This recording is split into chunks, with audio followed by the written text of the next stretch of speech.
একসময় এক শান্ত বনভূমিতে বাস করত ছোট্ট এক জলজলে মেয়ে। তার নাম ছিল লুমি। সে মানুষ ছিল না, সে ছিল এক বনপরী, যার ছিল নরম সোনালি চুল আর বড় বড় ঝলমলে চোখ। কিন্তু লুমির একটা গোপন কষ্ট ছিল, সে আর আগের মতো জ্বলতে পারত না। প্রতিদিন রাতে এই বন হাজারো আলোয় ভরে উঠত, কিন্তু এখন সব আলো ধীরে ধীরে নিভে যাচ্ছিল। গাছগুলো ফিসফিস করে বলছিল, বনের হৃদয়টা মরে যাচ্ছে।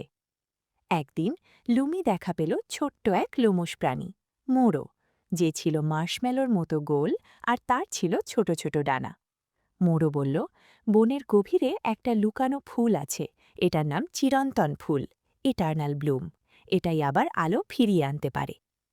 লুমি ভয় পেয়েছিল, তবুও সে তার বোনকে বাঁচাতে চেয়েছিল। তারা যাত্রা শুরু করল। তারা পার হল এক নদী যে লরি গাইত। তারা উঠল জলজলে মাশরুমের ওপর। তারা হেঁটেছিল ঝলমলে পাপড়ির বৃষ্টির মাঝে। হঠাৎ একটা অন্ধকার ছায়া সামনে এসে দাঁড়াল। সে ছিল এক একাকী ছায়াপরী, যে অনেক আগে নিজের আলো হারিয়ে ফেলেছিল। সে ধীরে বলল, আমি বনের সব আলো নিয়ে নিয়েছি, কারণ সবাই আমাকে ভুলে গিয়েছিল। লুমি সামনে এগিয়ে গেল, তার ম্লান আলো একটু একটু করে জ্বলছিল। লড়াই না করে সে ছায়াটিকে জড়িয়ে ধরল। আর তখনই ঘটল এক আশ্চর্য ঘটনা। ছায়াটা কান্না করতে লাগল, আর তার কান্না থেকে বেরোতে লাগল আলো। চিরন্তন ফুল ফুটে উঠল, শক্তি থেকে নয়, ভালোবাসা থেকে।